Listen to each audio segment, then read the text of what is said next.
बिस्मिल्लाहिर्रहमानिर्रहीम। Verb phrase जो है हम आज डिस्कस करेंगे। सबसे आसान टॉपिक है फ्रेज़ में वर्ब फ्रेज़ का। तो वर्ब फ्रेज़ जो है वो वर्ब और प्लस उसका मॉडिफायर मौजूद होता है। तो इसकी अगर हम कंस्ट्रक्शन देखें तो इसमें वर्ब मौजूद होगा और प्लस उसका मॉडिफायर मौजूद होगा। ठीक है जी। तो ये जो कम्बिनेशन होगा इसकी वर्ब फ्रेज़ कहलाएगा जी। तो वर्ब फ्रेज़ जो है आसानी से लोकेट हो जाती है, इसमें कोई टेक्निकली मसला ही नहीं है। अलबत्ता यहाँ ग्रामेरियन जो है उनके दो ग्रुप्स हैं। एक ग्रुप ये कहता है कि जनाब जो वर्ब फ्रेज़ है ना वो सीधे और डायरेक्ट लफ्ज़ों में कि जो हेल्पिंग वर्ब और मेन वर्ब है ये वर्ब फ्रेज़ कहते हैं। दूसरा ग्रुप कहता है कि नहीं, वो काम ही ख़त्म कर देता है। वो कहता है जनाब जहाँ से प्रेडिकेट शुरू होता है ना उसको पकड़े और एंड तक ले जाए, सारी की सारी वर्ब फ्रेज़ है। लेकिन अगर उनकी बात अगर मान ली जाए कि सारी की सारी वर्ब फ्रेज़ है तो उसी के अंदर प्रेपोजिशनल फ्रेज़ भी आ रही होती है, उसी के अंदर नाउन फ्रेज़ भी आ रही होती है। आपको पता है कि अगर प्रेडिकेट को मान लिया जाए तो बाद का नाउन फ्रेज़ ऑब्जेक्ट की पोजीशन लेती है, उसी के अंदर बाकी फ्रेजेस आ रही होती हैं। तो लिहाजा वो वाली डिवीजन तो मुझे कोई ख़ास इतनी जो है उनका पॉइंट ऑफ व्यू इम्प्रेस नहीं करता। अलबत्ता जो ग्रामेरियंस ये कहते हैं कि जो हेल्पिंग वर्ब जो है और मेन वर्ब ये दोनों मिलके वर्ब फ्रेज़ बनाती हैं तो उनकी बात में खासा वज़न है। क्योंकि दूसरी कंडीशन में जिसमें हमें पता सिर्फ इतना ही करना है कि जहाँ से प्रेडिकेट शुरू होता है वहाँ से हाथ रखा और सीधी लाइन खाएँ जिनका सारी की सारी वर्ब फ्रेज़ है।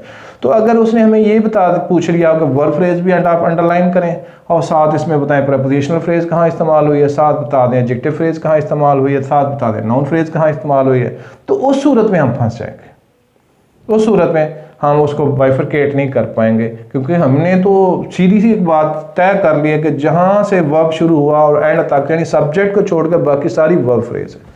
तो ये जो ग्रुप है कुछ ग्रामर जो है वही ये शो करती हैं कि जनाब जहाँ से आपकी प्रेडिकेट शुरू हो वहाँ से आप लाइन खींचे एंड तक चले जाएँ, सारे के सारी वर्ब फ्रेज़ है। तो ये इसमें ज़रा वज़न कम लगता है। बहरहाल पहला जो ग्रुप है उसको हम सपोर्ट करते हैं और उन्हीं को हम सही समझते हैं। पहली बात ये है कि जिसके एग्जांपल्स देखते हैं जी, चलें हमें भी थोड़ा सा अंदाज़ा हो जाएगा।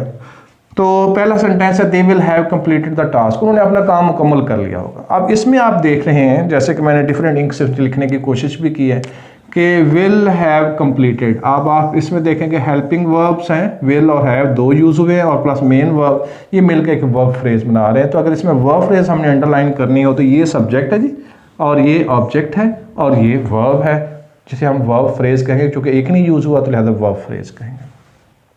दूसरे सेंटेंस में अगर हम देखें तो मैंने फिर उसको डिफरेंट इंक से लिखा हुआ है we should take the exercise daily, हमें डेली एक्सरसाइज करनी चाहिए। अब इसमें ये सब्जेक्ट है और मैंने ये डिफरेंट इंक से लिखा है, इसमें देखें ये हेल्पिंग वर्ब है और ये मेन वर्ब है, ये मिलकर दोनों जो है ये वर्ब फ्रेज़ बना रहे हैं और इसी तरीके से ये ऑब्जेक्ट है और इस तरीके से ये उसको मॉडिफाई कर रहा है। ठीक है जी। एडवर्ब ऑफ टाइम जो है एंड में डेली है जो कि इसी को मज़ीद आगे एक्सटेंड कर रहा है। तो बहरहाल इसमें वर्ब फ्रेज़ ये वाली।